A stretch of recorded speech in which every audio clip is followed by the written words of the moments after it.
Russian researchers in the late 1940s kept 5 people awake for 15 days using an experimental gas-based stimulant.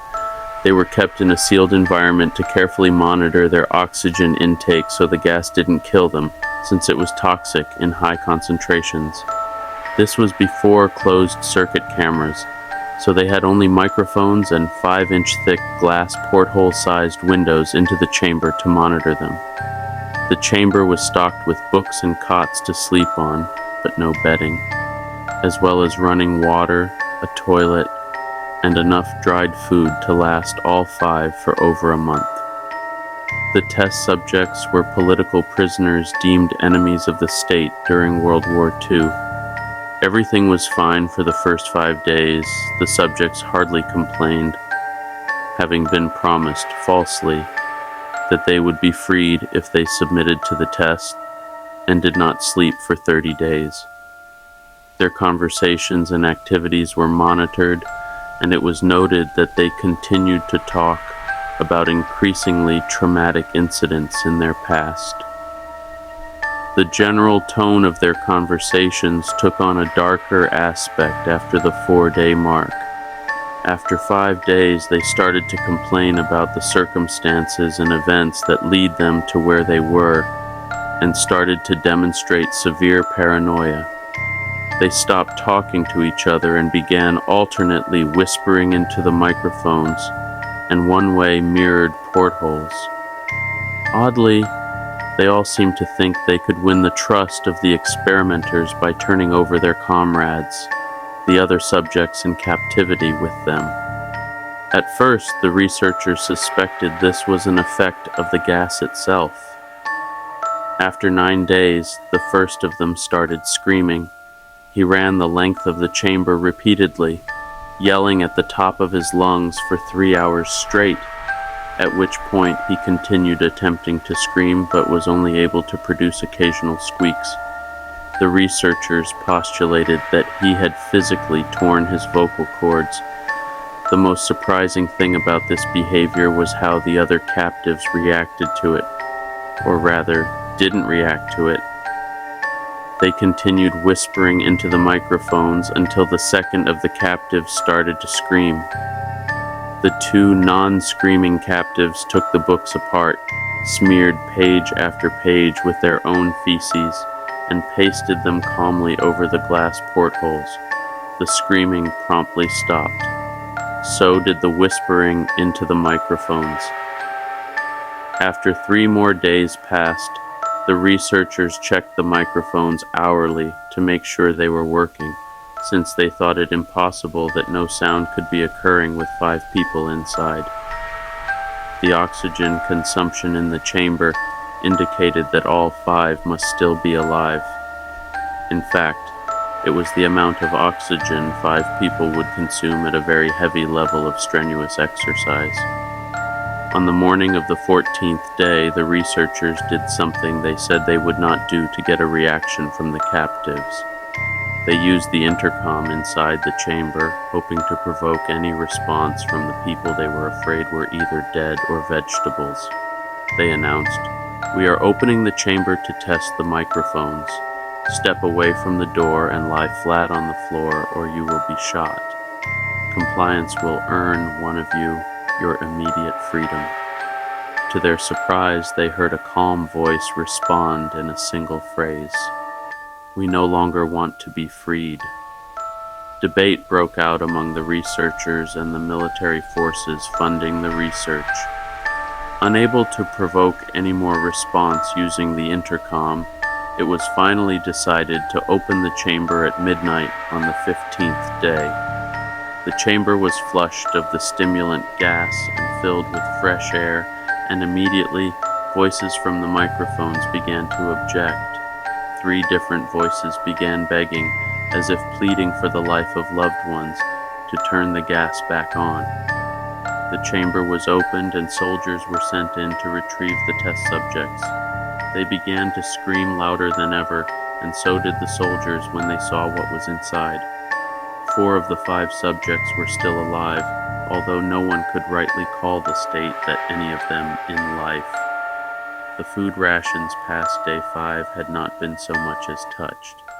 There were chunks of meat from the dead test subject's thighs and chest stuffed into the drain in the center of the chamber, blocking it and allowing 4 inches of water to accumulate on the floor. Precisely how much of the water on the floor was actually blood was never determined.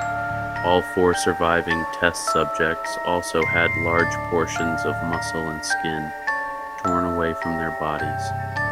The destruction of flesh and exposed bone on their fingertips indicated that the wounds were inflicted by hand, not with teeth as the researchers initially thought. Closer examination of the position and angles of the wounds indicated that most, if not all of them, were self-inflicted. The abdominal organs below the ribcage of all 4 test subjects had been removed, while the heart, lungs, and diaphragm remained in place. The skin and most of the muscles attached to the ribs had been ripped off, exposing the lungs through the ribcage. All the blood vessels and organs remained intact, but had been taken out and laid on the floor, fanning out around the eviscerated but still living bodies of the subjects.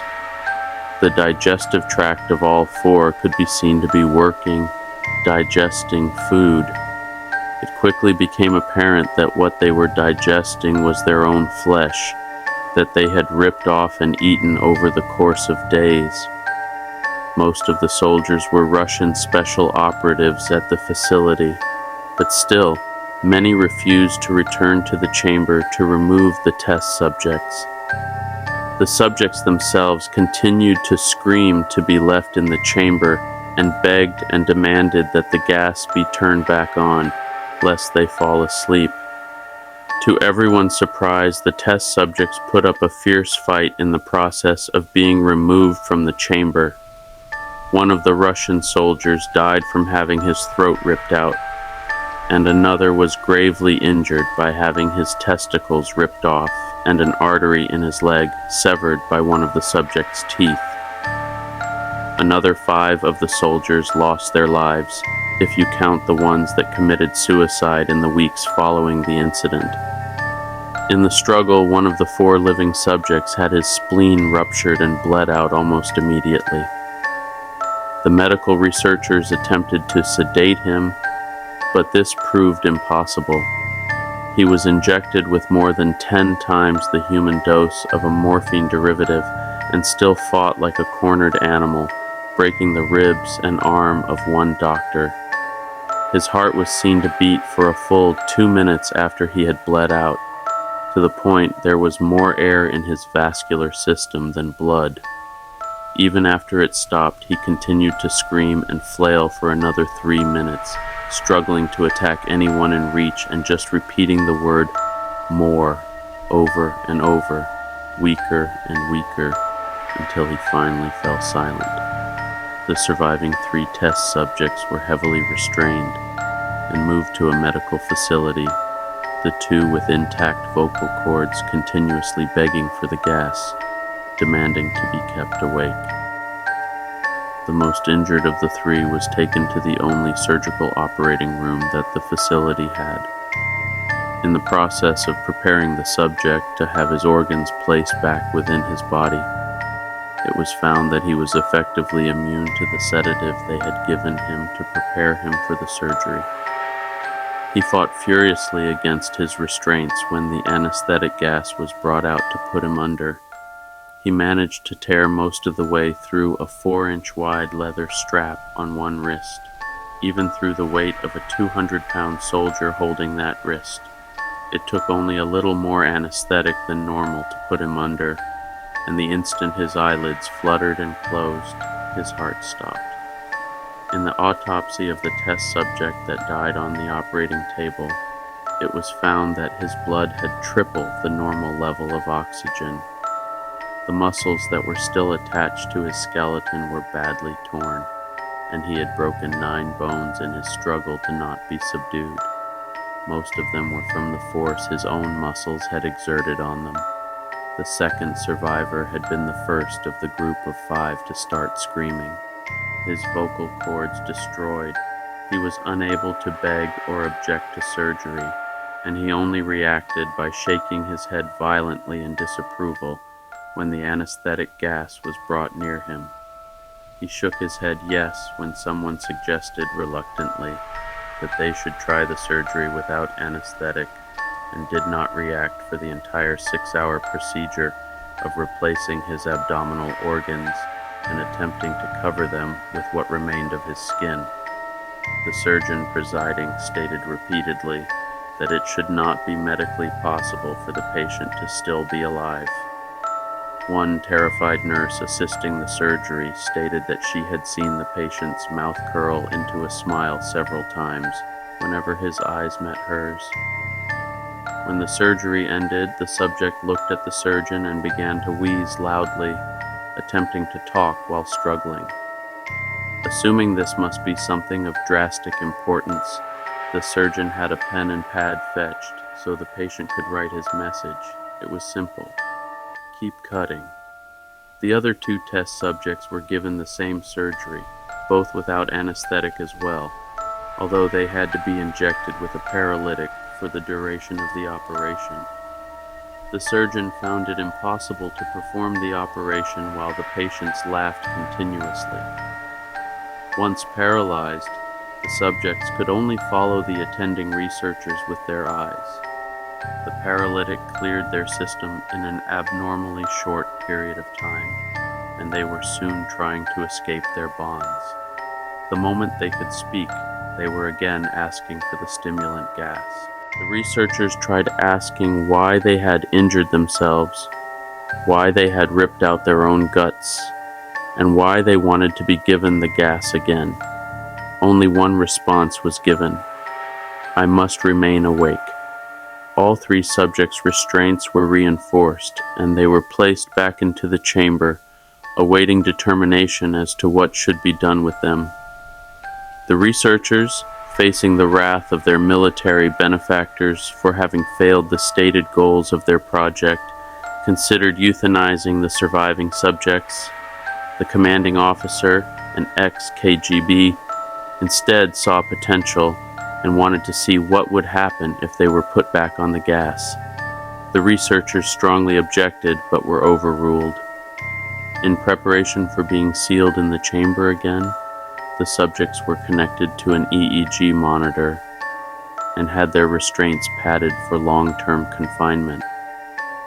To everyone's surprise, all 3 stopped struggling the moment it was let slip that they were going back on the gas. It was obvious that at this point all 3 were putting up a great struggle to stay awake. One of the subjects that could speak was humming loudly and continuously.